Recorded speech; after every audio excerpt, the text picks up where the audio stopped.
Naam, habari za wakati huu, karibu tena tuendelee kuhabarishana taarifa mbalimbali. Ni wakati mwingine tena tunakutana hapa, pasi na shaka upo salama kabisa.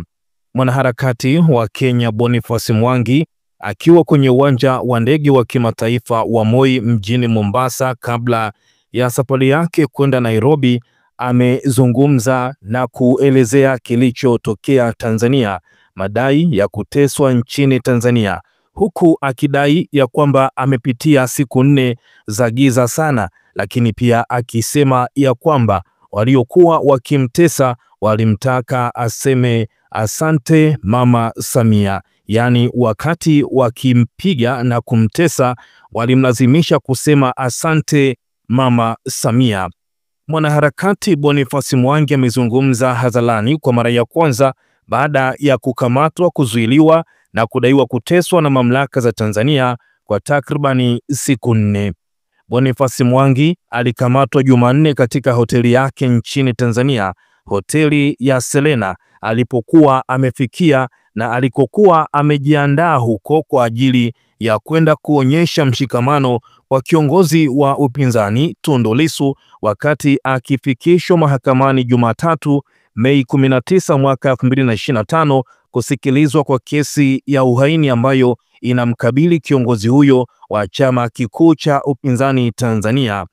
Alizuiliwa hadi Alhamisi alipofukuzwa hadi mpaka wa Kenya na Tanzania huko Horohoro na kuripotiwa kutupwa. Huku akionekana kuwa dhaifu na mwenye kutetemeka, Boniface Mwangi alihutubia waandishi wa habari akiwa ndani ya gari yake na amezungumza vitu vingi sana. Amezungumza akiwa ndani ya gari katika uwanja wa ndege wa kimataifa wa Moi mjini Mombasa, kutoka alikopangiwa kusafirishwa hadi Nairobi kwa matibabu. Amesimulia masaibu ya kutisha ambayo anasema yamemfanya ashindwe kutembea bila msaada na wasiwasi mkubwa kwa mwanaharakati wa Uganda Agatha Atuhaire ambaye alikamatwa na kuzuiliwa naye na ambaye bado hajapatikana. Nimepitia siku 4 za giza sana, nimeteswa vibaya sana, siwezi kutembea, natembea kwa shida, Mwangi aliwaambia waandishi wa habari, huku sauti yake ikiwa ni ndogo lakini thabiti.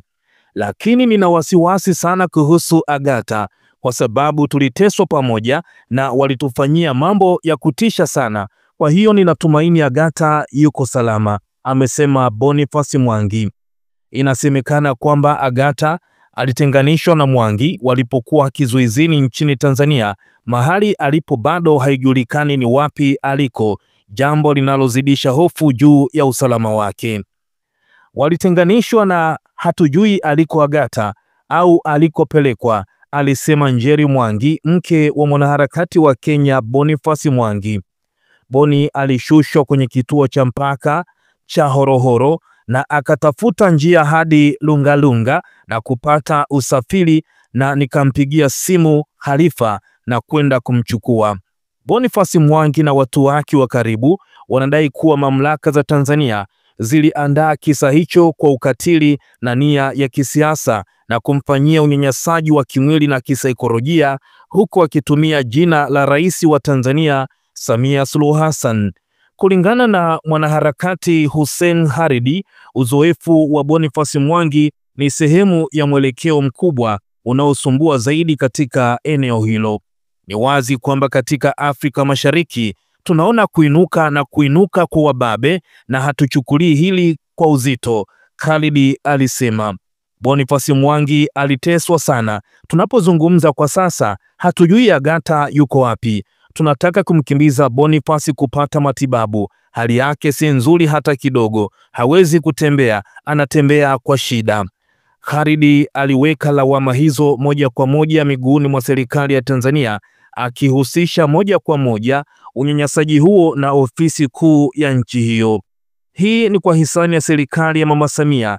Aliteswa vibaya sana nchini Tanzania, na kila walipokuwa wakifanya hivyo walikuwa wakimtaja rais, wakimtaka aseme asante Mama Samia, kwani walikuwa wanamtesa. Watu hawa walikuwa ni wakatili na hatutalichukulia poa jambo hili. Khalid alipendekeza zaidi kwamba mamlaka ya Kenya inaweza kuwa na jukumu la utekaji nyara na kuteswa kwa Boniface Mwangi, akionya kwamba kushindwa kuchukua hatua kungezua madhara ya kimataifa. Uwe na uhakika kwamba tutachukua hatua ikiwa serikali ya Kenya ambayo tunaamini ilishiriki haifanyi lolote, ikiwa katibu wa masuala ya kigeni Musalia Mudavadi hatafanya lolote, basi tutaomba jumuiya ya kimataifa kuhakikisha kwamba hatua hiyo inachukuliwa, kwa sababu anawafahamu maafisa hao na wanaweza kutambuliwa, alisema Khalid. Ni kutoka Kenya ambako mwanaharakati Boniface Mwangi amezungumza kwa mara ya kwanza, huku akikimbizwa hospitali kwa matibabu zaidi kufuatia yote aliyoyapitia akiwa Tanzania, siku ambayo alikuja Tanzania kwa ajili ya kusikiliza na kuhudhuria kesi ya uhaini ambayo inamkabili Tundu Lissu. Tuachie maoni yako na endelea kukaa karibu nasi kwa taarifa mbalimbali.